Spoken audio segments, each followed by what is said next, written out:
Hi hello friends, welcome back to my channel. ಮಾಂಗಲ್ಯದಿಂದ ನಂಟಾದರು ಭಾಗ 2. ಸರ್ವ ಕೊನೆಯ ಮೆಟ್ಟಲಿನ ಮೇಲೆ ಕಾಲಿಡುತ್ತಲೇ ಜೋರಾಗಿ ಕಿರುಚಿದನು. ಆ ಧ್ವನಿ ಇಡೀ ಹಾಲನ್ನೇ ನಡುಗಿಸಿತು. ಸರ್ವ ಕಿರಿಕಿರಿಯಿಂದ, ಆದಿತ್ಯ, ಎಷ್ಟು ಧೈರ್ಯ ನಿನಗೆ? ನಾನು ಹೊರಗೆ ಹೋಗು ಅಂತ ಹೇಳಿದ ಒಂದು ಸಾಮಾನ್ಯ ಹುಡುಗಿಯ ಕೈ ಹಿಡಿದುಕೊಂಡು ನೀನು ಯಾವ ಅಧಿಕಾರದಲ್ಲಿ ಮನೆಗೆ ಬರ್ತಾ ಇದೀಯಾ? ಇವತ್ತು ನೀನು ನನ್ನ ಆದೇಶವನ್ನು 2 ಬಾರಿ ಮುರಿದಿದ್ದೀಯ. ನನ್ನ ಮಾತಿಗೆ ಇಲ್ಲಿ ಬೆಲೆಯೇ ಇಲ್ವಾ? ಅವಳು ಈಗಲೇ ಹೊರಗೆ ಹೋಗಬೇಕು. This is my last warning. ಇದೇ ನನ್ನ ಕೊನೆಯ ಎಚ್ಚರಿಕೆ ಎಂದು ಕಿರುಚುತ್ತಾ ಹೇಳಿದನು. ಆದಿತ್ಯ ಭೂಮಿಕಾ ಕೈಯನ್ನು ಬಿಡದೆ ತನ್ನದೇ ಆದ ತಾಳ್ಮೆಯಿಂದ, ಅಣ್ಣ, ನಿಮ್ಮ ರೂಲ್ಸ್ ಅನ್ನು ನಾನು ಗೌರವಿಸುತ್ತೇನೆ. ಆದರೆ ನ್ಯಾಯವಾಗಿ ನೋಡಿದರೆ ಅವಳು ಯಾವ ತಪ್ಪನ್ನೂ ಮಾಡಿಲ್ಲ. ನಾವೇ ಸ್ವಲ್ಪ ತಮಾಷೆ ಮಾಡಿದೆವು. ಪ್ಲೀಸ್, ಅಮ್ಮನಿಗೆ ಹುಷಾರಿಲ್ಲ. ಅವರ ಹೆಲ್ತ್ ನಮಗೆ ಮುಖ್ಯ. ದಯವಿಟ್ಟು ಈ ಒಂದು ವಿಷಯದಲ್ಲಿ ಮಾತ್ರ ನಿಮ್ಮ ಹಠವನ್ನು ಬಿಟ್ಟು ಬಿಡಿ ಎಂದು ಆದಿತ್ಯ ಬೇಡುವ ರೀತಿಯಲ್ಲಿ ಕೇಳಿದಾಗ ಅವನ ತಾಯಿ ಅನ್ನಪೂರ್ಣಿ ಭಯಪಟ್ಟು, ಸರ್ವ, ಅಮ್ಮನಿಗಾಗಿ ಈ ವಿಷಯವನ್ನು ಸ್ವಲ್ಪ ಬಿಟ್ಟು ಬಿಡು. ನನಗೆ ಮಂಡಿ ನೋವು ಜಾಸ್ತಿ ಆಗಿದೆ. ಈಗ ಅಡುಗೆ ಮಾಡುವುದು ತುಂಬಾ ಕಷ್ಟವಾಗುತ್ತಿದೆ. ಆ ಹುಡುಗಿಯನ್ನು ನೋಡಿದರೆ ಭಯಪಟ್ಟು ನಿಂತಿದ್ದಾಳೆ. ನೀನು ನನಗಾಗಿಯಾದರೂ ಸ್ವಲ್ಪ ಸಹಿಸಿಕೋ ಅಪ್ಪ ಎಂದು ಬೇಡಿಕೊಂಡರು. ಅವನು ಸ್ವಲ್ಪವೂ ಕದಲದೆ ಆದಿಯ ಕೈಯಲ್ಲಿದ್ದ ಭೂಮಿಕಾಳ ಕೈಯ ಮೇಲೆಯೇ ತನ್ನ ದೃಷ್ಟಿಯನ್ನು ನೆಟ್ಟಿದ್ದನು. ಆಗ ಅವನ ತಂದೆ ರಾಮಚಂದ್ರ, ಸರ್ವ, ಇದೇನು ಮಗುವಿನ ತರಹ ಹಠ? ನಿನ್ನ ಪವರ್ ನಿನ್ನ ಬಿಸ್ನೆಸ್ನಲ್ಲಿ ಇರಲಿ. ಇದು ನಮ್ಮ ಮನೆ. ಇಲ್ಲಿಯೂ ನೀನು ರೂಲ್ಸ್ ಹಾಕಬೇಡ. ನಮ್ಮನ್ನು ನಂಬಿ ಬಂದ ಹುಡುಗಿಯನ್ನು ಅವಮಾನಿಸಿ ಕಳುಹಿಸಬೇಡ ಎಂದರು. ಅವನ ಮೌನದ ಹಿಂದಿರುವ ಕ್ರೂರತೆಯ ಬಗ್ಗೆ ತಿಳಿದಿದ್ದರೂ ಭೂಮಿಕಾಗಾಗಿ ಎಲ್ಲರೂ ಬೇಡಿಕೊಂಡರು. ಆಗ ಅರ್ಜುನ್, ಆದಿ ಹೇಳುವುದು ಕರೆಕ್ಟ್ ಅಣ್ಣ. ನೀವು ಎಷ್ಟು ಕೋಪದಲ್ಲಿ ಇದ್ದೀರಾ ಅಂತ ಅರ್ಥವಾಗುತ್ತಿದೆ. ಆದರೆ ತಪ್ಪು ನಮ್ಮ ಮೇಲೆಯೇ ಇದೆ. ಆ ಹುಡುಗಿಗೆ ಶಿಕ್ಷೆ ಕೊಡಬೇಡಿ ಪ್ಲೀಸ್. ಅವರದು ತುಂಬಾ ಕಷ್ಟಪಡುವ ಕುಟುಂಬ. ಅವಳಿಗೆ ಕೆಲಸ ಕೊಟ್ಟರೆ ಅವಳಿಗೆ ದೊಡ್ಡ ಹೆಲ್ಪ್ ಆಗುತ್ತದೆ. ಬಿಟ್ಟು ಬಿಡಿ ಅಣ್ಣ ಪ್ಲೀಸ್ ಎಂದು ಅರ್ಜುನ್ ಬೇಡಿಕೊಂಡನು. ಆಗ ಕೋಣೆಯೊಳಗಿನಿಂದ ಫೋನ್ ಮಾತನಾಡಿ ಮುಗಿಸಿ ಬಂದ ಸರ್ವನ ಮುದ್ದಿನ ತಂಗಿ ಅದಿತಿ ಸರ್ವನಿಗೆ ಬೆಂಬಲವಾಗಿ, ಆದಿ ಅಣ್ಣ, ನೀವು ಯಾಕೆ ಹೀಗೆ ಮಾತನಾಡ್ತಾ ಇದ್ದೀರಾ? ಅಣ್ಣ ಒಂದು ನಿರ್ಧಾರ ತೆಗೆದುಕೊಂಡರೆ ಅದನ್ನು ನಾವು ಒಪ್ಪಿಕೊಳ್ಳಬೇಕು. ಅಮ್ಮನಿಗೆ ಸಹಾಯ ಮಾಡಲು ಬೇರೆ ಯಾರಾದರೂ ಕೆಲಸದವರನ್ನು ನೋಡಿಕೊಳ್ಳಬಹುದು. ಆದರೆ ಅಣ್ಣನ ಮಾತನ್ನು ಮೀರಬಾರದು ಎಂದು ಸರ್ವನ ಪಕ್ಕದಲ್ಲಿ ನಿಂತು ಹೇಳಿದಳು.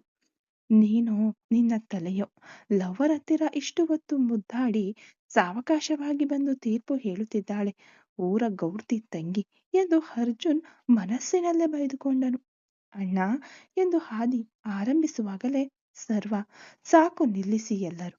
ನನ್ನ ಮನೆಯಲ್ಲಿ ನನ್ನ ನಿರ್ಧಾರವೇ ಅಂತಿಮ. ನನ್ನ ಕಂಟ್ರೋಲ್ ಈ ಫ್ಯಾಮಿಲಿಗೆ ಮುಖ್ಯ. ಆದಿತ್ಯ, ನೀನು ಅವಳಿಗೆ ಸಪೋರ್ಟ್ ಮಾಡಿ ಅನಾವಶ್ಯಕವಾಗಿ ಗೊಂದಲ ಸೃಷ್ಟಿಸುತ್ತಿದ್ದೀಯ. ನನ್ನ ಬಿಸ್ನೆಸ್ನಲ್ಲಿ ನಾನು ಒಬ್ಬನನ್ನು ಕೆಲಸದಿಂದ ತೆಗೆದರೆ ಅವನು ನನ್ನ ಕಣ್ಣ ಮುಂದೆ ನಿಲ್ಲಬಾರದು. ಈಗ ಈ ಹುಡುಗಿ ನನ್ನ ಮನೆಯೊಳಗೂ ನಿಲ್ಲಬಾರದು ಎಂದವನು ಸರ್ವ ಎಂಬ ಅಪ್ಪನ ಕೂಗನ್ನು ಕಿವಿಗೆ ಹಾಕಿಕೊಳ್ಳದೆ ಭೂಮಿಕಾ ಹತ್ತಿರ ಹೋದನು. ಆದಿಯ ಕೈಯನ್ನು ನೋಡಿ ಸ್ವಲ್ಪವೂ ಯೋಚಿಸದೆ ಅವಳ ತಲೆಯಲ್ಲಿದ್ದ ಸಂಪಿಗೆ ಹೂವುಗಳನ್ನು ಕಿತ್ತು ತನ್ನ ಶೂ ಕೆಳಗೆ ಹಾಕಿ ತುಳಿದನು. ಭೂಮಿಕಾಗೆ ಅಳು ಸ್ಫೋಟಗೊಂಡಿತು. ಆದಿ ಮತ್ತು ಅಜ್ಜು ಆಘಾತದಿಂದ ಎಪ್ಪುಗಟ್ಟಿದರು. ಭೂಮಿಕಾಗೆ ಪ್ರಾಣವೇ ಹೋದಷ್ಟು ನೋವಾಯಿತು. ತನ್ನ ಭಯವನ್ನು ಬಿಟ್ಟು, ಅಯ್ಯೋ, ಏನ್ ಮಾಡ್ತಾ ಇದ್ದೀರಾ ನೀವು ಎಂದು ಗೋಳಾಡಿದವಳನ್ನು ನೋಡಿದ ಅವನು, ಉಶ್, ಸದ್ದು ಬರಬಾರದು ಎಂದು ಬಾಯಿಯ ಮೇಲೆ ಬೆರಳಿಟ್ಟು ಸರ್ವ ಹೇಳಿದ ತಕ್ಷಣವೇ ಭೂಮಿಕಾ ಹಾಗೆಯೇ ಕಣ್ಣೀರನ್ನು ಒಳಗೆ ಎಳೆದುಕೊಂಡಳು. ಅವಳನ್ನು ತನ್ನ ತೀಕ್ಷ್ಣ ನೋಟದಿಂದಲೇ ಸುಟ್ಟವನು, ಹೇ ಹಳ್ಳಿಗಮಾರ್, ನಿನಗೆ ಇಲ್ಲಿ ಕೆಲಸವಿಲ್ಲ. ನನ್ನ ಮನೆ ಬಾಗಿಲಿನಲ್ಲಿ ನಿಲ್ಲಲು ನಿನಗೆ ಅನುಮತಿ ಇಲ್ಲ. ಮರ್ಯಾದೆಯಿಂದ ಹೊರಟು ಹೋಗು. ಗೆಟ್ ಔಟ್ ಅಂದ. ಅವಳು ನಡುಗುತ್ತಾ ಅಳಲು ಆದಿ ಅವಳ ಕೈ ಮೇಲಿದ್ದ ತನ್ನ ಹಿಡಿತವನ್ನು ಬಿಗಿಗೊಳಿಸಿದನು. ಅದನ್ನು ಗಮನಿಸಿದ ಸರ್ವ ತನ್ನ ಪ್ಯಾಂಟ್ ಪಾಕೆಟ್ನೊಳಗೆ ಕೈ ಹಾಕಿ ಒಂದು ಸಣ್ಣ ಕಪ್ಪು ಪಿಸ್ತೂಲನ್ನು ಹೊರತೆಗೆದನು. ಅದನ್ನು ನೋಡಿದ ಆದಿತ್ಯ ಮತ್ತು ಅರ್ಜುನ್ ಆಘಾತದಲ್ಲಿ ಎಪ್ಪುಗಟ್ಟಿದರು. ಇದು ಸರ್ವನ ಬಿಸಿನೆಸ್ ಪ್ರಪಂಚದಲ್ಲಿ ಆಗಾಗ ನಡೆಯುವ ವಿಷಯವೇ ಆದರೂ ಮನೆಯೊಳಗೆ ಅದನ್ನು ಯಾರೂ ನೋಡಿರಲಿಲ್ಲ. ಕುಟುಂಬದ ಸದಸ್ಯರೆಲ್ಲ ನಡುಗುತ್ತಿರಲು ಸರ್ವನ ಧ್ವನಿಯಲ್ಲಿ ಸ್ವಲ್ಪವೂ ಕನಿಕರವಿರಲಿಲ್ಲ. ಆದಿತ್ಯ, ನೀನು ಅಮ್ಮನ ಆರೋಗ್ಯಕ್ಕಾಗಿ ಮಾತನಾಡಿದೆಯಲ್ಲ, ಅದನ್ನು ಬಿಡು, ನಾನು ನೋಡಿಕೊಳ್ಳುತ್ತೇನೆ. ಈ ಮನೆಯಿಂದ ಇವಳು ಈಗಲೇ ಹೊರಗೆ ಹೋಗುತ್ತಿದ್ದಾಳೆ. ನೀನೋ ಅರ್ಜುನನೋ ಇವಳಿಗೆ ಹೆಲ್ಪ್ ಮಾಡುವುದಕ್ಕಾಗಲಿ ಫಾಲೋ ಮಾಡುವುದಕ್ಕಾಗಲಿ ಟ್ರೈ ಮಾಡಿದರೆ ನಾನು ಅವಳನ್ನು ಸುಮ್ಮನೆ ಬಿಡುತ್ತೇನೆಂದುಕೊಂಡಿದ್ದೀಯಾ ಎಂದವನು ತನ್ನ ಪಿಸ್ತೂಲನ್ನು ಭೂಮಿಕಾ ಹಣೆಯ ಮೇಲೆ ಇಟ್ಟನು. ಅವಳ ದೇಹ ಭಯದಿಂದ ನಡುಗಿತು. ಕಣ್ಣುಗಳು ತಾನಾಗಿಯೇ ಕಣ್ಣೀರು ಸುರಿಸಿದವು. ಹೊಸದಾಗಿ ಭಯದಿಂದ ಚೆನ್ನೈಗೆ ಬಂದ ಒಂದು ಹಳ್ಳಿ ಹುಡುಗಿಗೆ ಇದ್ದಕ್ಕಿದ್ದಂತೆ ದೊಡ್ಡ ಬೆದರಿಕೆ ಇರಲು ಸಾಧ್ಯವಿಲ್ಲ. ಆದಿಯ ಹಿಡಿತ ಸಡಿಲವಾಯಿತು. ಗಂಟಲಿನಲ್ಲಿಯೇ ತನ್ನ ಉಸಿರನ್ನು ಬಿಗಿ ಹಿಡಿದು ಆದಿಯನ್ನು ತಲೆ ಎತ್ತಿ ನೋಡಿದಳು ಭೂಮಿಕಾ. ಇದುವರೆಗೆ ಇದ್ದ ಭದ್ರತಾ ಭಾವನೆ ಈಗ ಸಂಪೂರ್ಣವಾಗಿ ದೂರವಾಗಿರುವುದನ್ನು ಅವಳ ಮನಸ್ಸು ಸ್ಪಷ್ಟವಾಗಿ ಅರಿತುಕೊಂಡಿತು. ಏಯ್, ಏನು ಅವನನ್ನು ನೋಡ್ತಾ ಇದೀಯಾ ಅಂದ ಸರ್ವನ ಗದರುವಿಕೆಗೆ ಮೈ ಜುಮ್ಮೆನಿಸಿ ಆದಿಯಿಂದ ದೂರ ಸರಿದು ನಿಂತಳು ಭೂಮಿಕಾ. ಆದಿಯನ್ನು ನೋಡಿದವನು, ಅವಳು ಈ ಮನೆಯಲ್ಲಿ ಮುಂದಿನ 5ನೇ ನಿಮಿಷ ಇರಬಾರದು. ನೀನೋ ಅರ್ಜುನನೋ ಅವಳಿಗೆ ಹೆಲ್ಪ್ ಮಾಡಿ ಅವಳು ಇಲ್ಲಿಂದ ನನ್ನ ಕಣ್ಣಿಗೆ ಬಿದ್ದರೆ ಅವಳು ಬದುಕಿರುವುದಿಲ್ಲ. ನಾನು ಹೇಳಿದ್ದನ್ನು ಮಾಡಿ ತೋರಿಸುವವನು. ನನ್ನ ಬಗ್ಗೆ ನಿನಗೆ ಚೆನ್ನಾಗಿ ಗೊತ್ತು. ನಿನಗೆ ಈ ರೂಲ್ಸ್ ಅರ್ಥವಾಯಿತೋ ಇಲ್ಲವೋ ಎಂದು ಆದಿಯತ್ತ ಹೂಪೇರಿಸಿದನು. ಆದಿತ್ಯನ ಕೋಪ ಸಂಪೂರ್ಣವಾಗಿ ಅಳಿಸಿ ಹೋಗಿ ಈಗ ವಿಪರೀತ ಭಯ ಆವರಿಸಿತು. ಅವಳ ಪ್ರಾಣವನ್ನು ಪಡಕ್ಕಿಡಲು ಇಷ್ಟಪಡದ ಆದಿತ್ಯ ವೇಗವಾಗಿ ತನ್ನ ಕೋಣೆಯತ್ತ ಮೆಟ್ಟಿಲುಗಳನ್ನೇರಿದನು. ಅವನ ಹಿಂದೆಯೇ ಓಡಿದನು ಅರ್ಜುನ್. ಭೂಮಿಕಾ ತನ್ನಿಂದ ಇವರಿಗೆ ಆಪತ್ತು ಬಂದು ಬಿಟ್ಟಿತೆಂದು ಅರಿತು ಇನ್ನು ಇಲ್ಲಿ ನಿಂತರೆ ತನ್ನ ಪ್ರಾಣಕ್ಕೆ ಅಪಾಯವೆಂದು ಭಾವಿಸಿದಳು. ಅವಳು ತನ್ನ ಹಳದಿ ಬಟ್ಟೆಯ ಬ್ಯಾಗನ್ನು ಬಿಗಿಯಾಗಿ ಹಿಡಿದುಕೊಂಡು ಅಳುತ್ತಲೇ ಮನೆಯಿಂದ ಹೊರಗೆ ಓಡಿದಳು. ಭೂಮಿಕಾ ಮನೆಯಿಂದ ಹೊರಬಂದ ತಕ್ಷಣ ಸರ್ವ ಆ ಹಾಲಿನಲ್ಲಿದ್ದ ಸೋಫಾದ ಮೇಲೆ ತನ್ನ ಸರ್ವಾಧಿಕಾರ ಸ್ಥಾಪಿತವಾದ ತೃಪ್ತಿಯಿಂದ ಕುಳಿತನು. ಅವನ ಮುಖದಲ್ಲಿ ಯಾವುದೇ ಭಾವನೆ ಇರಲಿಲ್ಲ, ಕೇವಲ ಮೌನ. ಆದರೆ ಆ ಮೌನವು ಅವನ ಸುತ್ತಲಿದ್ದವರ ರಕ್ತವನ್ನು ಎಪ್ಪುಗಟ್ಟಿಸುವಂತಹ ಕ್ರೂರವಾದ ಮೌನವಾಗಿತ್ತು. ಅವನು ನೆಲವನ್ನು ನೋಡುತ್ತಾ ಕುಳಿತಿದ್ದನು. ಇಷ್ಟು ದೊಡ್ಡ ಕುಟುಂಬ, ಇಷ್ಟು ದೊಡ್ಡ ಮನೆ, ಎಲ್ಲವೂ ತನ್ನ ಒಂದೇ ಒಂದು ಮಾತಿಗೆ ಕಟ್ಟುಬಿದ್ದು ಅಡಗಿರುವುದನ್ನು ನೋಡಿ ಅವನೊಳಗೆ ಒಂದು ರೀತಿಯ ಅಹಂಕಾರ ಉಂಟಾಯಿತು. ಸರ್ವ ತನ್ನ ಬಲಗೈಯನ್ನು ಮೇಲಕ್ಕೆತ್ತಿ ತಟ್ಟನೆ ಒಮ್ಮೆ ಚಿಟಿಕೆ ಹೊಡೆದನು. ಮುಂದಿನ ಕೆಲವು ಸೆಕೆಂಡುಗಳಲ್ಲಿ ಕೋಟ್ ಸೂಟ್ ಧರಿಸಿ ಟಿಪ್ ಟಾಪ್ ಆಗಿ ಅಚ್ಚುಕಟ್ಟಾಗಿ ಟ್ರಿಮ್ ಮಾಡಿದ ಮೀಸೆಯೊಂದಿಗೆ ಇದ್ದ ಅವನ ಪರ್ಸನಲ್ ಅಟೆಂಡೆಂಟ್ ಗೋಕುಲ್ ಹಾಲಿನೊಳಗೆ ತಲೆ ತಗ್ಗಿಸಿ ಬಂದು ನಿಂತನು. ಗೋಕುಲ್ನ ಉಡುಪು ಸರ್ವನ ಆಫೀಸ್ ಉದ್ಯೋಗಿಗಳ ಉಡುಪಿಗಿಂತಲೂ ಹಲವು ಪಟ್ಟು ಅಚ್ಚುಕಟ್ಟಾಗಿ ಮತ್ತು ಉನ್ನತ ದರ್ಜೆಯದ್ದಾಗಿತ್ತು. ಎಸ್ ಸರ್ ಎಂದ ಗೋಕುಲನ ಧ್ವನಿಯಲ್ಲಿ ಭಯ ಕಾಣಿಸುತ್ತಿತ್ತು. ಸರ್ವ ಕನ್ನಡಿಯಲ್ಲಿದ್ದ ತನ್ನ ಪ್ರತಿಬಿಂಬವನ್ನು ನೋಡುತ್ತಲೇ, ನನ್ನ ರೂಮ್ನಲ್ಲಿ ಗ್ಲಾಸ್ ಕ್ಯಾಬಿನೆಟ್ ಒಳಗಿರುವ ಮ್ಯಾಕ್ಯುಲನ್ ಫೈನ್ ಅಂಡ್ ರೇರ್ ಬಾಟಲಿಯನ್ನು, ಅದಕ್ಕೆ ಸಂಬಂಧಿಸಿದ ಕ್ರಿಸ್ಟಲ್ ಗ್ಲಾಸ್ ಅನ್ನೇ ತೆಗೆದುಕೊಂಡು ಬಾ, ಐಸ್ ಬೇಡ ಎಂದನು. ಎಸ್ ಸರ್ ಎಂದು ಗೋಕುಲ್ ವೇಗವಾಗಿ ಹೋಗಿ ಕೆಲವು ಸೆಕೆಂಡುಗಳಲ್ಲಿ ಸರ್ವನ ಪ್ರೈವೇಟ್ ಬಾಟಲಿಯನ್ನು ಹೊಳೆಯುವ ಕ್ರಿಸ್ಟಲ್ ಗ್ಲಾಸ್ ಅನ್ನು ಒಂದು ಸಿಲ್ವರ್ ಟ್ರೈನಲ್ಲಿಟ್ಟು ಗೌರವದಿಂದ ತಂದು ಟೇಬಲ್ ಮೇಲಿಟ್ಟನು. ಆ ಗ್ಲಾಸು ತನ್ನ ಹೊಳಪಿನಿಂದ ಮಿನುಗುತ್ತಿತ್ತು. ಸರ್ವ ಬಾಟಲಿ ಮತ್ತು ಗ್ಲಾಸ್ ಅನ್ನು ಒಮ್ಮೆ ನೋಡಿದನು. ತನ್ನ ಕಣ್ಣಿನ ಸನ್ನೆಯ ಮೂಲಕವೇ ಗೋಕುಲನಿಗೆ ಹೊರ ಹೋಗಲು ಸೂಚಿಸಿದನು. ಗೋಕುಲ್ ಹಿಂತಿರುಗಿ ನೋಡದೆ ಅಲ್ಲಿಂದ ವೇಗವಾಗಿ ಕಣ್ಮರೆಯಾದನು. ವಿಸ್ಕಿಯನ್ನು ತನಗೆ ತಾನೇ ಸುರಿದುಕೊಂಡ ಸರ್ವ ಆ ಹಂಬರ್ ಬಣ್ಣದ ಮದ್ಯವನ್ನು ಒಂದು ಕ್ಷಣ ನೋಡಿ ಆನಂದಿಸಿದನು. ಕೋಟ್ಯಾಂತರ ಹಣ, ಅಧಿಕಾರ, ಆಳ್ವಿಕೆ ಎಲ್ಲವನ್ನೂ ಈ ಮದ್ಯದೊಳಗೆ ಅವನು ಶೇಖರಿಸಿಟ್ಟಿರುವಂತೆ ಇತ್ತು. ಕುಟುಂಬದ ಸದಸ್ಯರನ್ನು ನೋಡಿದವನು ನಿಧಾನವಾಗಿ ಗ್ಲಾಸ್ ಅನ್ನು ಟೇಬಲ್ ಮೇಲಿಟ್ಟು ಮಹಡಿಯ ಕಡೆಗೆ ತನ್ನ ಧ್ವನಿಯನ್ನು ಏರಿಸಿದನು. ಅದು ಸಿಂಹದ ಗರ್ಜನೆಯಂತೆ ಹಾಲನ್ನು ನಡುಗಿಸುವಂತಿತ್ತು.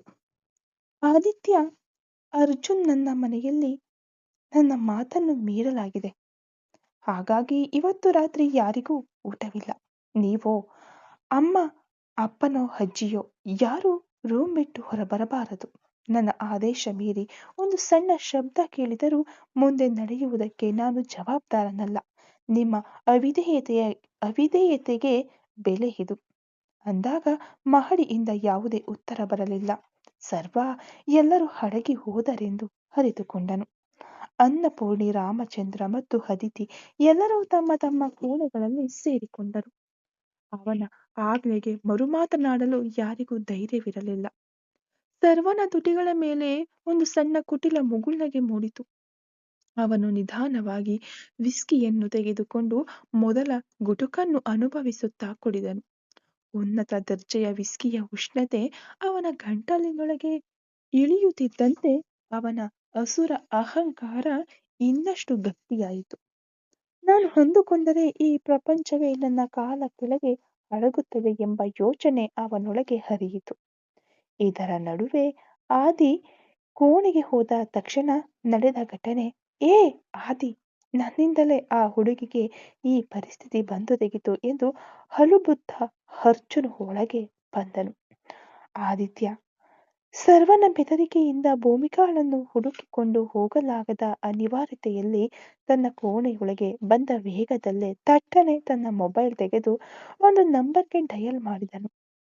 ಆದಿತ್ಯ, ಹಲೋ ರವಿ, ಒಂದು ಇಂಪಾರ್ಟೆಂಟ್ ಹೆಲ್ಪ್. ಈಗ ಹಸಿರು ಲಂಗ, ಕೆಂಪು ದಾವಣಿ ಹಾಕಿದ ಹುಡುಗಿಯೊಬ್ಬಳು ನಮ್ಮ ಗೇಟ್ ಮೂಲಕ ವೇಗವಾಗಿ ಹೊರಗೆ ಓಡಿರುತ್ತಾಳೆ. ಅವಳ ಹೆಸರು ಭೂಮಿಕಾ. ನೀನು ತಕ್ಷಣ ಅವಳನ್ನು ಸೈಲೆಂಟ್ ಆಗಿ ಫಾಲೋ ಮಾಡು, ಯಾರ ಕಣ್ಣಿಗೂ ಬೀಳದಂತೆ. ಅವಳು ರೈಲು ಹತ್ತಿ ಮಲ್ಲಿಗೆಪುರಕ್ಕೆ ಹೋಗುವವರೆಗೂ ಅವಳಿಗೆ ರಕ್ಷಣೆ ಮಾತ್ರ ಕೊಡು. ಬೇರೆ ಏನೂ ಮಾಡಬೇಡ. ಅವಳ ಜೀವಕ್ಕೆ ಯಾವ ತೊಂದರೆಯೂ ಬರಬಾರದು. ಪ್ಲೀಸ್ ರವಿ, ವಿಷಯ ಅಣ್ಣನಿಗೆ ತಿಳಿಯಬಾರದು. ಇದು ತುಂಬಾ ಮುಖ್ಯವಾದ ವಿಷಯ ಎಂದನು. ಆದಿಯ ಓಟವು ಭಯದಿಂದಲ್ಲ, ಭೂಮಿಕಾಳನ್ನು ಕಾಪಾಡುವುದಕ್ಕಾಗಿ ಎಂಬುದು ಈಗ ಅರ್ಜುನನಿಗೆ ಅರ್ಥವಾಯಿತು. Ravi, okay Adi, you don't worry, ನಾನು ನೋಡಿಕೊಳ್ಳುತ್ತೇನೆ ಎಂದು ಹೇಳಿ ಫೋನ್ ಕಟ್ ಮಾಡಿದನು. ಆದಿತ್ಯನಿಗೆ ಈಗ ಒಂದು ಸಣ್ಣ ನೆಮ್ಮದಿ ಸಿಕ್ಕಿತು. ಏ ಸಾರಿ ಎಂದು ಅರ್ಜುನ್ ಆದಿಯ ಹೆಗಲ ಮೇಲೆ ಕೈ ಇಟ್ಟನು. ಅದಕ್ಕೆ ನೀನು ಏನು ತಪ್ಪು ಮಾಡಿದೆ ಅಂತ ಸಾರಿ ಕೇಳ್ತಾ ಇದೀಯಾ ಎಂದು ಆದಿ ಆತಂಕದಿಂದ ಮಾತನಾಡಿದನು. ಸಾರಿ ಆದಿ, ನಾನು ಮಾತ್ರ ಇವತ್ತು ಆಫೀಸ್ನಲ್ಲಿ ಲೇಟ್ ಮಾಡದೆ ಇದ್ದಿದ್ದರೆ ನಾವು ಮುಂಚೆಯೇ ಬಂದು ಮನೆಯೊಳಗೆ ಇರುತ್ತಿದ್ದೆವು. ಆ ಹುಡುಗಿಯನ್ನು ನೋಡುತ್ತಲೇ ಇರಲಿಲ್ಲ.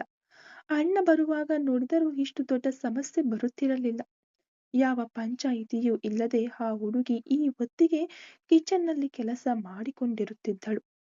ಅದನ್ನು ಬಿಟ್ಟು ನಾನು ಮಾಡಿದ ಲೇಟ್ನಿಂದ ಸರಿಯಾಗಿ ಆ ಹುಡುಗಿಯನ್ನು ನೋಡಿ ಇವತ್ತು ಎಷ್ಟೆಲ್ಲ ಸಮಸ್ಯೆ ಅಂದ. ಯಾವಾಗಲೂ ನೀನು ಇಷ್ಟು ಟೆನ್ಷನ್ ಆಗಿರುವುದನ್ನು ನಾನು ನೋಡಿಯೇ ಇಲ್ಲ ಆದಿ. ಈ ಮನೆಯಲ್ಲಿಯೇ ನೀನು ತುಂಬಾ ಶಾಂತ ಸ್ವಭಾವದವನು. ಯಾವಾಗಲೂ ನಿಧಾನವಾಗಿರುತ್ತೀಯ.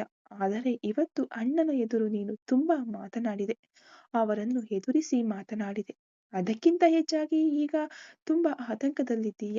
ಇದುವರೆಗೆ ಈ ರೀತಿಯ ಫೀಲಿಂಗ್ಸ್ ಯಾವುದನ್ನು ನಾನು ನಿನ್ನ ಹತ್ತಿರ ನೋಡಿಲ್ಲ ಎಂದು ಅರ್ಜುನ್ ಹೇಳಿದಾಗ ಒಂದು ರೀತಿಯ ನೋವಿನಿಂದ ಅರ್ಜುನ್ನನ್ನು ನೋಡಿದನು. ಅಪರಾಧಿ ಮನೋಭಾವ. ಪಾಪ, ಆ ಹುಡುಗಿ ಈ ಮನೆಗೆ ನಂಬಿಕೆಯಿಂದ ಕೆಲಸಕ್ಕೆ ಬಂದ ಹುಡುಗಿ. ಅವಳು ಏನೋ ಆ ಹೂವಿಗೆ ಆಸೆ ಪಟ್ಟಳು ಅಂತ ನಾನು ಕಾರಣವೇ ಗೊತ್ತಿಲ್ಲದೆ ಹೆಲ್ಪ್ ಮಾಡಲು ಹೋಗಿ ಅಣ್ಣ ಇಷ್ಟು ದೊಡ್ಡ ಸಮಸ್ಯೆ ಮಾಡಿಬಿಟ್ಟರು.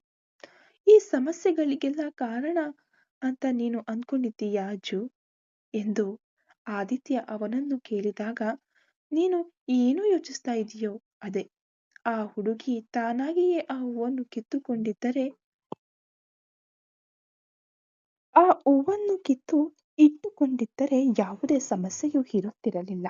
ಅಣ್ಣ ನಿನ್ನನ್ನು ನೋಡಿದಾಗ ನಿನ್ನ ಕೈಯಲ್ಲಿ ಹೂವಿನ ಗೊಂಚಲು ಇತ್ತು. ಅವಳ ಹತ್ತಿರ ನೀನು ಕ್ಲೋಸ್ ಆಗಿ ನಿಂತದ್ದು, ನೀನು ಅವಳಿಗೆ ಹೂವು ಕೊಟ್ಟದ್ದು, ಅದೇ ಸಮಸ್ಯೆ. ಸ್ಟೇಟಸ್ ಬಿಟ್ಟು ಇಷ್ಟು ದೂರ ಕೆಳಗಿಳಿದೆಯಲ್ಲ ಎಂದು ನಿನ್ನ ಮೇಲಿದ್ದ ಒಟ್ಟು ಕೋಪವನ್ನು ಆ ಹುಡುಗಿಯ ಮೇಲೆ ತೋರಿಸಿಬಿಟ್ಟರು ಎಂದನು. ಕರೆಕ್ಟ್ ಅಜ್ಜು, ಅದೇ. ಅದಕ್ಕೆ ನನಗೆ ಅಪರಾಧಿ ಮನೋಭಾವ ಕಾಡುತ್ತಿದೆ. ನಾವು ಆ ಹುಡುಗಿಯ ಪಕ್ಕದಲ್ಲಿ ಹೋಗದೇ ಇದ್ದಿದ್ದರೆ ಅವಳಿಗೆ ಇಂಥದ್ದೊಂದು ಸಮಸ್ಯೆ ಬರುತ್ತಿರಲಿಲ್ಲ.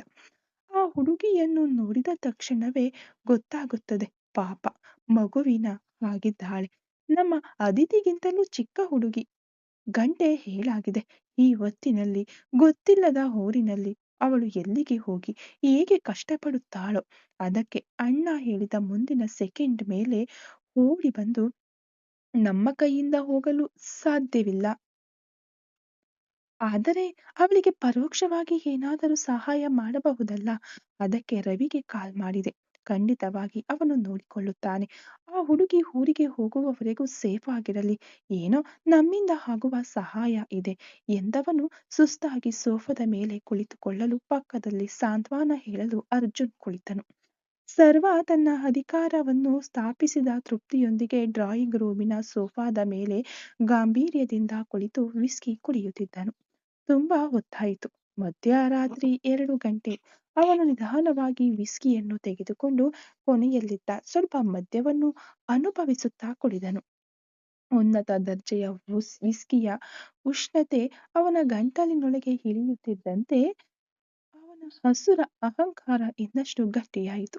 ನಾನು ಅಂದುಕೊಂಡರೆ ಈ ಪ್ರಪಂಚವನ್ನೇ ನನ್ನ ಕಾಲ ಕೆಳಗೆ ಅಡಗುತ್ತದೆ ಎಂಬ ಯೋಚನೆ ಅವನೊಳಗೆ ಹರಿಯಿತು. ಆದರೆ ಆ ಸರ್ವಾಧಿಕಾರದ ತೃಪ್ತಿ ಅವನಲ್ಲಿ ಹೆಚ್ಚು ಹೊತ್ತು ಉಳಿಯಲಿಲ್ಲ. ಅವನು ಕುಡಿಯುವ ವಿಸ್ಕಿಯ ರುಚಿಯೊಳಗೂ ಕಿವಿಯೊಳಗೂ ಅಯ್ಯೋ, ಏನ್ ಮಾಡ್ತಾ ಇದ್ದೀರಾ ಎಂದು ಗೋಳಾಡಿದ ಭೂಮಿಕಾ ಧ್ವನಿ ಮತ್ತೆ ಮತ್ತೆ ಕೇಳಿಸಿತು. ಅವನು ತುಳಿದ ಹಳದಿ ಬಣ್ಣದ ಸಂಪಿಗೆ ಹೂವಿನ ಸುವಾಸನೆ ಎಲ್ಲಿಂದಲೋ ಬಂದು ಅವನ ಮೂಗಿಗೆ ಬಡಿಯುತ್ತಿರುವಂತೆ ಭ್ರಮೆಯಾಯಿತು. ಒಬ್ಬ ಸಾಮಾನ್ಯ ಹುಡುಗಿಯ ಮೇಲೆ ಅವನು ತೋರಿಸಿದ ಅಧಿಕಾರ ಅವನೊಳಗೆ ಒಂದು ರೀತಿಯ ಅಶಾಂತಿಯನ್ನು ತಂದಿತು. ಅವನ ಕಾಲಿನ ಶೂ ಕೆಳಗೆ ನುಜ್ಜುಗುಜ್ಜಾದ ಸಂಪಿಗೆ ಹೂವಿನಂತೆ ಅವಳ ಹೆದರಿದ ಕಣ್ಣುಗಳು ಅವನನ್ನೇ ನೋಡುತ್ತಿದ್ದವು. ಸರ್ವ ಗ್ಲಾಸನ್ನು ಟೇಬಲ್ ಮೇಲೆ ಜೋರಾಗಿ ಇಟ್ಟು ತನಗೆ ತಾನೇ ಗುಣಗುಟ್ಟಿದನು. ನನ್ನ ಆದೇಶವನ್ನು ಮೀರಿ ಒಬ್ಬ ಸಾಮಾನ್ಯ ಹುಡುಗಿಯನ್ನು ಆದಿ ತನ್ನ ಇಷ್ಟಕ್ಕೆ ಮನೆಗೆ ಕರೆದುಕೊಂಡು ಬರುತ್ತಾನೆ. ಈ ಮನೆಯಲ್ಲಿರುವ ಎಲ್ಲರೂ ಅದನ್ನು ನೋಡಿಯೂ ಸುಮ್ಮನಿದ್ದಾರೆ. ಆದರೆ ಅವಳು ಹಿಂತಿರುಗಿ ಬರಬೇಕು.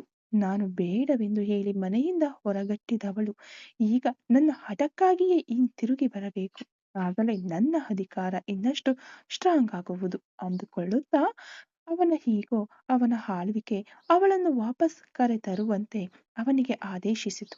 ಅವಳ ಹೆದರಿದ ದೇಹ, ಪ್ರಾಣ ಭಯ ಅವನನ್ನು ಆವರಿಸಿತು. ಅದು ಕನಿಕರವಲ್ಲ, ಅದು ಅಡಗಿಸಿ ಆಳುವ ದಾಹ. ಸರ್ವ ಇದುವರೆಗೆ ಎದುರು ಮಾತನಾಡದ ತನ್ನ ತಮ್ಮನ ಹಿಂದಿನ ವಿರೋಧವನ್ನು ಹೆಣ್ಣು ಮಕ್ಕಳ ಕಡೆ ಮುಖ ಮಾಡದವನು ಇಂದು ತನ್ನ ಸ್ವಭಾವವನ್ನು ಬದಲಾಯಿಸಿಕೊಂಡು ಒಬ್ಬ ಹುಡುಗಿಯ ಹತ್ತಿರವಿದ್ದುದನ್ನು, ಅವಳ ಕೈಯ ಹಿಡಿದುದನ್ನು ಮರೆತಿರಲಿಲ್ಲ. ಆದಿಯ ಮೇಲಿದ್ದ ಆ ಕೋಪವನ್ನು ಭೂಮಿಕಾಳನ್ನು ನಿಯಂತ್ರಿಸುವ ಮೂಲಕ ಅವನು ತೀರಿಸಿಕೊಳ್ಳಲು ಬಯಸಿದನು. ಈಗ ಅವನ ಮೆದುಳು ಅಸುರ ವೇಗದಲ್ಲಿ ಕೆಲಸ ಮಾಡಿತು.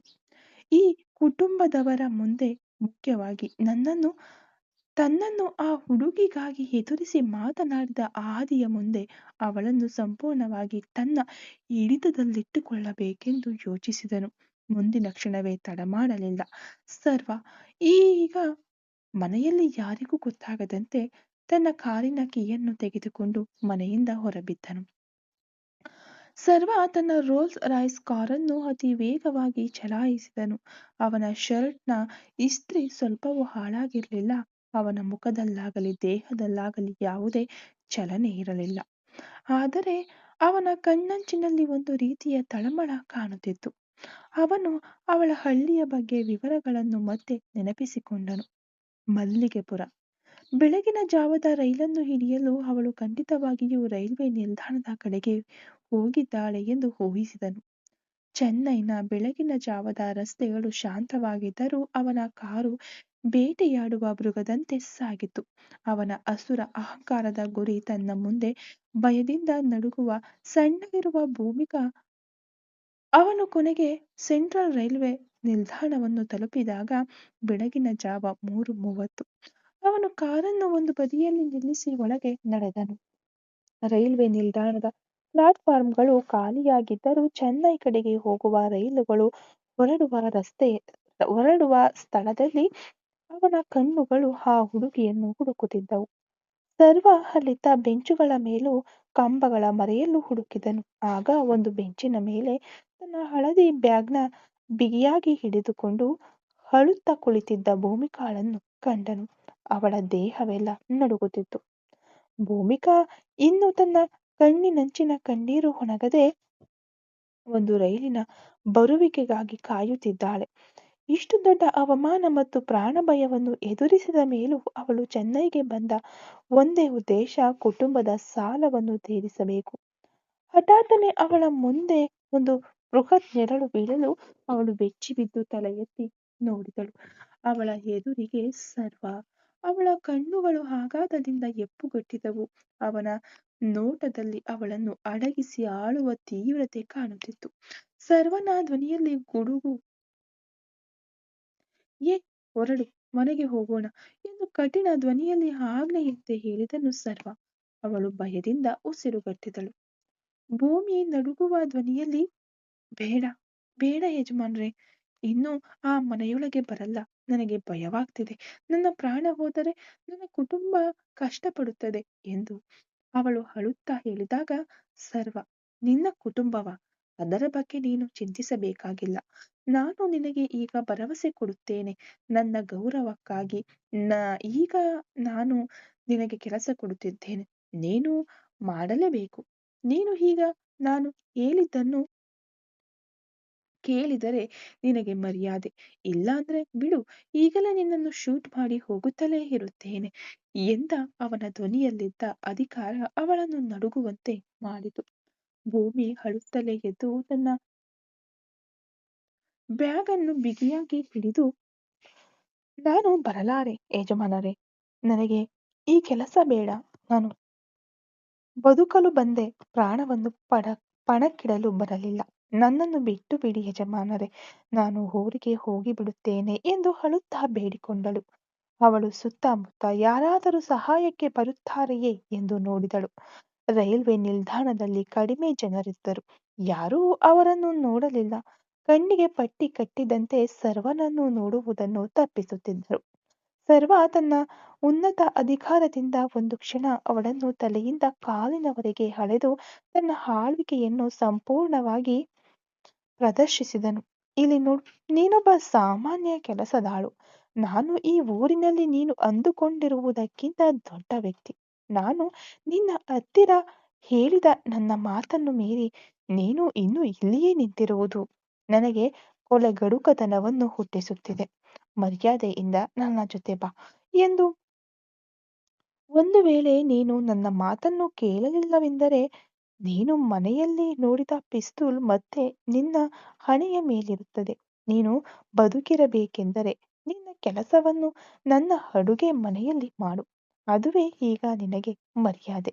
ಬಾ, ನನ್ನ ಹಿಂದೆಯೇ ಬಾ, ಬೇಗ ಹೊರಡು ಇಲ್ಲಿಂದ ಎಂದ ಅವನ ಆಜ್ಞಾಪಿಸುವ ಧ್ವನಿಯಲ್ಲಿ. ಅವಳು ಮಾತನಾಡದೆ ಅವನ ಹಿಂದೆಯೇ ಹೆಜ್ಜೆ ಹಾಕಿದಳು. ಸರ್ವ ತನ್ನ ಕಾರು ನಿಂತಿದ್ದ ಸ್ಥಳದ ಕಡೆಗೆ ಗಾಂಭೀರ್ಯದಿಂದ ನಡೆದನು. ಅವನು ಕಾರಿನ ಬಾಗಿಲು ತೆರೆದು, ಹತ್ತು, ಹಿಂದಿನ ಸೀಟ್ನಲ್ಲಿ ಕೂತ್ಕೋ ಎಂದು ಆಜ್ಞಾಪಿಸಲು ಅವಳು ಹಿಂಜರಿಕೆಯಿಂದ ಹಿಂದಿನ ಸೀಟ್ನಲ್ಲಿ ಹತ್ತಿದಳು. ಸರ್ವ ಡ್ರೈವರ್ ಸೀಟ್ನಲ್ಲಿ ಕುಳಿತು ಕಾರನ್ನು ನಿಧಾನವಾಗಿ ಸ್ಟಾರ್ಟ್ ಮಾಡಿದನು. ಕಾರು ಬೆಳಗಿನ ಜಾವದ ಮಂದ ಬೆಳಕಿನಲ್ಲಿ ಚೆನ್ನೈನ ಮುಖ್ಯ ರಸ್ತೆಯಲ್ಲಿ ಸಾಗುತ್ತಿತ್ತು. ಕಾರಿನೊಳಗೆ ಮೌನ. ಆ ಮೌನವನ್ನು ಸರ್ವನ ಸರ್ವಾಧಿಕಾರದ ಒತ್ತಡವು ಆವರಿಸಿತ್ತು. ಭೂಮಿ ಮನಸ್ಸಿನಲ್ಲಿ ಭಯವನ್ನು ಇನ್ನಷ್ಟು ಹೆಚ್ಚಿಸುತ್ತಿತ್ತು. ಹಠಾತ್ತನೆ ಒಂದು ಮುಖ್ಯ ವೃತ್ತದಲ್ಲಿ ರಸ್ತೆಯಲ್ಲಿ ತಡೆಗೋಡೆಗಳನ್ನು ಹಾಕಿ ವಾಹನ ತಪಾಸಣೆ ನಡೆಯುತ್ತಿತ್ತು. ಅದು ಸಾಮಾನ್ಯ ಡ್ರಿಂಕ್ ಅಂಡ್ ಡ್ರೈವ್ ತಪಾಸಣೆ. ಸರ್ವ ಕಿರಿಕಿರಿಯಿಂದ ಬ್ರೇಕ್ ಹಾಕಿದನು. ಅವನ ಮುಖ ಈ ಸಾಮಾನ್ಯ ತಪಾಸಣೆಯನ್ನು ಸ್ವಲ್ಪವೂ ಇಷ್ಟಪಡುತ್ತಿಲ್ಲ ಎಂಬುದನ್ನು ತೋರಿಸುತ್ತಿತ್ತು. ಬೆಳಗಿನ ಜಾವದಲ್ಲಿ ತಪಾಸಣೆಯ ಈ ಸರ್ಕಾರಿ ಕೆಲಸದವರು ಛೆ ಎಂದು ತನಗೆ ತಾನೇ ಗುಣಗುಟ್ಟಿದವನು ಕಾರಿನ ಕನ್ನಡಿಯನ್ನು ನಿಧಾನವಾಗಿ ಕೆಳಗಿಳಿಸಿದನು. ಆಗ ಆ ತಪಾಸಣಾ ತಂಡದ ಮುಖ್ಯ ಅಧಿಕಾರಿ ತನ್ನ ಅಧಿಕಾರದ ಗಾಂಭೀರ್ಯದಲ್ಲಿ ಸರ್ವನ ಕಾರಿನ ಕಡೆಗೆ ಬಂದರು. ಅವರು ಹೊಸ ಅಧಿಕಾರಿಯಾಗಿರಬಹುದು, ಸರ್ವನ ಬಗ್ಗೆ ಗೊತ್ತಿಲ್ಲದವನಾಗಿರಬೇಕು. ಅವರು ಸರ್ವನ ರೋಲ್ಸ್ ರಾಯ್ಸ್ ಕಾರಿನ ಬೃಹತ್ ಗಾತ್ರವನ್ನು ಕಂಡು ಸ್ವಲ್ಪ ಹಿಂಜರಿದರೂ ತನ್ನ ಕರ್ತವ್ಯವನ್ನು ಮುಂದುವರಿಸಲು ನಿರ್ಧರಿಸಿದರು. ಇನ್ಸ್ಪೆಕ್ಟರ್ ಸ್ವಲ್ಪ ಕಠಿಣ ಧ್ವನಿಯಲ್ಲಿ, ಗುಡ್ ಮಾರ್ನಿಂಗ್ ಸರ್, ಇದು ಸಾಮಾನ್ಯ ತಪಾಸಣೆ, ದಯವಿಟ್ಟು ಸಹಕರಿಸಿ, ನಿಮ್ಮ ಡಾಕ್ಯುಮೆಂಟ್ಸ್ ಎಂದು ಅವರು ಮಾತನಾಡಿ ಮುಗಿಸುವ ಮೊದಲೇ ಸರ್ವ ತಾನು ಸ್ವಲ್ಪ ಮುಂಚೆ ಕುಡಿದಿದ್ದ ಮದ್ಯದ ಉಷ್ಣತೆಯನ್ನು ತಗ್ಗಿಸುವಂತೆ ಒಂದು ನಿಮಿಷ ಅಧಿಕಾರಿಯನ್ನು ತಲೆ ಎತ್ತಿ ನೋಡಿದನು. ಸರ್ವ ನಿರ್ಲಕ್ಷ್ಯದಿಂದ, ತನ್ನ ಡಾಕ್ಯುಮೆಂಟ್ಸ್ನಲ್ಲಿ ನಿನಗೆ ಕೆಲಸವಿಲ್ಲ, ನೀನು ಯಾರ ಹತ್ತಿರ ಮಾತನಾಡ್ತಾ ಇದೀಯಾ ಅಂತ ತಿಳಿದು ಮಾತನಾಡು ಎಂದನು. ಇನ್ಸ್ಪೆಕ್ಟರ್ಗೆ ಕೋಪ ಬಂತು. ಅದೂ ಬೆಳಗಿನ ಜಾವದಲ್ಲಿ ಇವರು ತನ್ನ ಅಧಿಕಾರವನ್ನು ತೋರಿಸುತ್ತಿರುವುದನ್ನು ನೋಡಿ ಸಿಟ್ಟಾದರು. ಕಾನೂನು ಎಲ್ಲರಿಗೂ ಸಮ ಸರ್, ನೀವು ಯಾರೇ ಆದರೂ ಸರಿ ಡಾಕ್ಯುಮೆಂಟ್ಸ್ ಕೊಡಬೇಕು, ಇಲ್ಲದಿದ್ದರೆ ಕಾರು ಇಲ್ಲಿಯೇ ನಿಲ್ಲುತ್ತದೆ. ಅದು ಅಲ್ಲದೆ ಡ್ರಿಂಕ್ ಅಂಡ್ ಡ್ರೈವ್ ಚೆಕಪ್ ಮಾಡಬೇಕು. ನಿಮ್ಮ ಕಣ್ಣು ಸ್ವಲ್ಪ ಕೆಂಪಾಗಿದೆ ಎಂದು ಅವರು ಸರ್ವನ ಮುಖಕ್ಕೆ ನೇರವಾಗಿ ಆಲ್ಕೋಹಾಲ್ ತಪಾಸಣೆ ಮಾಡುವ ಉಪಕರಣವನ್ನು ತಂದರು. ಹಿಂದಿನ ಸೀಟ್ನಲ್ಲಿ ಕುಳಿತಿದ್ದ ಭೂಮಿಗೆ ಎಸಿ ಕಾರಿನಲ್ಲೂ ಭಯದಿಂದಾಗಿ ಮೈಯೆಲ್ಲ ಬೆವರು ಸುರಿಯಿತು. ಅಯ್ಯೋ, ಇಷ್ಟು ದೊಡ್ಡ ಮನುಷ್ಯ ಈಗ ಪೊಲೀಸ್ ಕೈಗೆ ಸಿಕ್ಕಿಬಿದ್ದರಲ್ಲ, ಈಗ ಏನಾಗುತ್ತದೋ, ಇವರ ಕೋಪ ಯಾರ ಮೇಲೆ ತಿರುಗುತ್ತದೋ ಎಂಬ ಭಯ ಅವಳನ್ನು ಆವರಿಸಿತು. ಅವಳ ಹಳದಿ ಬ್ಯಾಗನ್ನು ಎದೆಗಪ್ಪಿಕೊಂಡಳು. ಸರ್ವ ಆ ಅಧಿಕಾರಿಯ ಮೊಂಡುತನವನ್ನು ನೋಡಿ ಸ್ವಲ್ಪವೂ ಕದಲಲಿಲ್ಲ. ಬದಲಾಗಿ ಅವನ ಆಲಿಂಗು ಇನ್ನಷ್ಟು ಉನ್ನತ ಮಟ್ಟಕ್ಕೆ ಹೊಂದಿತು. ಸರ್ವ ವಜ್ರದಂತೆ ಚೂಪಾದ ಧ್ವನಿಯಲ್ಲಿ, ಇಲ್ಲಿ ನೋಡು, ನೀನು ನಿನ್ನ ಕರ್ತವ್ಯ ಮಾಡಿದ್ದಕ್ಕಾಗಿ ನಾನು ನಿನ್ನನ್ನು ಪ್ರಶಂಸಿಸಬೇಕು. ಆದರೆ ನಿನ್ನ ಅಧಿಕಾರ ನನ್ನ ಪ್ರೈವೇಟ್ ಲೈಫ್ಗೆ ಬರಲು ನಿನಗೆ ಅನುಮತಿ ಇಲ್ಲ. ನಾನು ಕುಡಿದಿದ್ದರೆ ಏನು, ಕುಡಿಯದಿದ್ದರೆ ನಾನು ಕುಡಿದಿದ್ದರೆ ಏನು, ನಾನು ಕುಡಿದಿಲ್ಲವೆಂದು ಸಾಬೀತುಪಡಿಸಲು ನಿನ್ ಜೊತೆ ನಾನು ಮಾತನಾಡುತ್ತಾ ನಿಲ್ಲಬೇಕಾದ ಅಗತ್ಯ ನನಗಿಲ್ಲ ಅನ್ನುತ್ತಾ ಸರ್ವ ತನ್ನ ಪ್ಯಾಂಟ್ ಪಾಕೆಟ್ನಿಂದ ಪಿಸ್ತೂಲ್ ತೆಗೆಯುವ ರೀತಿಯಲ್ಲಿಯೇ ತನ್ನ ಮೊಬೈಲ್ ಫೋನನ್ನು ತೆಗೆದನು. ಆ ಮೊಬೈಲ್ ಫೋನ್ನ ಪರದೆಯ ಬೆಳಕು ಅಧಿಕಾರಿಯ ಮುಖದ ಮೇಲೆ ಬೀಳಲು ಸರ್ವ ಒಂದು ನಂಬರ್ಗೆ ಡಯಲ್ ಮಾಡಿದನು. ಸರ್ವ ಫೋನ್ನಲ್ಲಿ ಕೋಪದಿಂದ ಆದರೆ ತುಂಬ ಸ್ಪಷ್ಟವಾಗಿ, ಹಲೋ ಮಿನಿಸ್ಟರಾ, ನಾನು ಸರ್ವ ಮಾತನಾಡ್ತಾ ಇದ್ದೇನೆ. ನಿಮ್ಮ ಸ್ಟೇಟ್ನಲ್ಲಿ ಬೆಳ್ಳಂಬೆಳಗ್ಗೆ ನನ್ನನ್ನು ಒಬ್ಬ ಸಾಮಾನ್ಯ inspector drink and drive test ಮಾಡಲು ಹೇಳ್ತಾ ಇದ್ದಾನೆ. ನಾನೇನು ರಸ್ತೆಯಲ್ಲಿ ಹೋಗುವ ಸಾಮಾನ್ಯ ವ್ಯಕ್ತಿಯೇ? ಈ ನಿಮಿಷ ಈ ಚೆಕಪ್ ಕ್ಲಿಯರ್ ಆಗಬೇಕು, ಇಲ್ಲದಿದ್ದರೆ ನಿಮ್ಮ ಕುರ್ಚಿಯಲ್ಲೇ ಚೆಕಪ್ ನಡೆಯುತ್ತದೆ ಎಂದನು. ಒಂದು ನಿಮಿಷ. ಸರ್ವ ಆ ಅಧಿಕಾರಿಯ ಕಡೆಗೆ ಫೋನ್ ನೀಡಿದನು. ಆ ಅಧಿಕಾರಿ ಭಯ ಮತ್ತು ಗೊಂದಲದಿಂದ ಫೋನನ್ನು ಇಸ್ಕೊಂಡರೂ ಆ ಕಡೆಯಿಂದ ಬೆದರಿಕೆಯ ಧ್ವನಿ ಕೇಳಿಸಿತು. ಫೋನ್ನಲ್ಲಿ ಮಾತನಾಡಿದ ನಂತರ ಅಧಿಕಾರಿಯ ದೇಹ ನಡುಗಿತು. ಸರ್ವನ ನಿಜವಾದ ಅಧಿಕಾರ ಆಗಲೇ ಅವರಿಗೆ ಅರ್ಥವಾಯಿತು. ಅಧಿಕಾರಿ ಫೋನನ್ನು ಇಟ್ಟು ಸರ್ವನ ಬಳಿ ಭಯಭಕ್ತಿಯಿಂದ, ಸಾರಿ ಸರ್, ನೀವು ಯಾರು ಅಂತ ಗೊತ್ತಿಲ್ಲದೆ ಹೀಗಾಯ್ತು. ನಾನು ಈ ಊರಿಗೆ ಹೊಸಬ, ನೀವು ಹೋಗಬಹುದು ಸರ್. ತುಂಬಾ ಸಾರಿ ಸರ್, ಪ್ಲೀಸ್ ಕ್ಲಿಯರ್ ಮಾಡುತ್ತೇವೆ ಅನ್ನುತ್ತಾ ಅವರು ತಕ್ಷಣ ತಮ್ಮ ಕೆಳಗಿದ್ದ ಕಾನ್ಸ್ಟೇಬಲ್ಗಳಿಗೆ, ಎಲ್ಲ ಬ್ಯಾರಿಕೇಡ್ಸ್ಗಳನ್ನು ಈಗಲೇ ತೆಗೆಯಿರಿ, ಇವರನ್ನು ತಕ್ಷಣ ಹೋಗಲು ಬಿಡಿ ಎಂದು ಕಿರುಚಿದರು. ಸರ್ವ ಯಾವುದೇ ಭಾವನೆಗಳನ್ನು ತೋರಿಸದೆ ಫೋನನ್ನ ಈಸ್ಕೊಂಡು ಕನ್ನಡಿಯನ್ನು ಮೇಲಕ್ಕೆತ್ತಿದನು. ಭೂಮಿಯ ಬಳಿ ಅವನು ಒಂದು ಮಾತನ್ನೂ ಆಡಲಿಲ್ಲ. ಕಾರು ಮತ್ತೆ ವೇಗವಾಗಿ ಸಾಗಿತು. ಭೂಮಿ ಹಿಂದಿನ ಸೀಟಿನಲ್ಲಿ ಅಲುಗಾಡದೆ ಕುಳಿತಿದ್ದಳು. ಅವಳ ಹೃದಯ ಈಗ ಸಾಮಾನ್ಯಕ್ಕಿಂತ ವೇಗವಾಗಿ ಬಡಿದುಕೊಳ್ಳುತ್ತಿತ್ತು. ಒಬ್ಬ ಮಂತ್ರಿಯನ್ನೇ ಒಂದು ಮಾತಿನಲ್ಲಿ ಅಡಗಿಸಬಲ್ಲ ಅಧಿಕಾರ ಹೊಂದಿರುವ ಒಬ್ಬನ ಮನೆಯಲ್ಲಿಯೇ ತಾನು ಇನ್ಮುಂದೆ ಇರಲಿದ್ದೇನೆ ಎಂಬುದನ್ನು ಅವಳು ಅರಿತುಕೊಂಡಳು. ಸರ್ವನ ಅಧಿಕಾರ ಪೊಲೀಸ್ ಕಾನೂನಿಗಿಂತಲೂ ಹಲವು ಪಟ್ಟು ದೊಡ್ಡದೆಂದು ಅವಳಿಗೆ ಅನ್ನಿಸಿತು. ಈ ಮನುಷ್ಯ ನಾವು ಅಂದುಕೊಂಡಿದ್ದಕ್ಕಿಂತ ತುಂಬಾ ಕೆಟ್ಟವನಂತೆ ಇದ್ದಾನೆ ಎಂದು ಅವಳ ಮನಸ್ಸಿನಲ್ಲಿ ಓಡಿತು. ಸರ್ವ ಹಿಂದಿನ ಕನ್ನಡಿಯಲ್ಲಿ ಭಯದಿಂದ ನಡುಗುತ್ತಿದ್ದ ಭೂಮಿಯ ಮುಖವನ್ನು ನೋಡಿದನು. ಈ ಪೊಲೀಸ್ ಚೆಕ್ ಅವಳ ಭಯದ ಮುಂದೆ ತನ್ನ ಅಧಿಕಾರವನ್ನು ಸಾಬೀತುಪಡಿಸಲು ಸಹಾಯ ಮಾಡಿದರ ತೃಪ್ತಿಯನ್ನು ಅವನಿಗೆ ನೀಡಿತು. ಅವನ ಮುಖದಲ್ಲಿ ಮತ್ತೆ ಆ ಕುಟಿಲ ಮುಗುಳ್ನಗೆ ಕಾಣಿಸಿಕೊಂಡಿತು. ಮತ್ತೆ ಭೂಮಿ ಅವನ ಮನೆಯೊಳಗೆ ಕಾಲಿಡುತ್ತಿದ್ದಾಳೆ. ಇನ್ನು ಯಾರ ಕೈಯಲ್ಲಿ ಯಾರು ಅವಳನ್ನು ಅಡಗಿಸಿ ಆಳುವ ಸರ್ವಾಧಿಕಾರ ಗೆಲ್ಲುತ್ತದೆಯೇ? ಅವಳಿಗಾಗಿ ತಗ್ಗುವ ಆದಿತ್ಯನ ಪ್ರೀತಿ ಗೆಲ್ಲುತ್ತದೆಯೇ? ಈ ಕತೆ ಇನ್ನು ಮುಂದುವರಿಯುತ್ತದೆ. Thank you so much.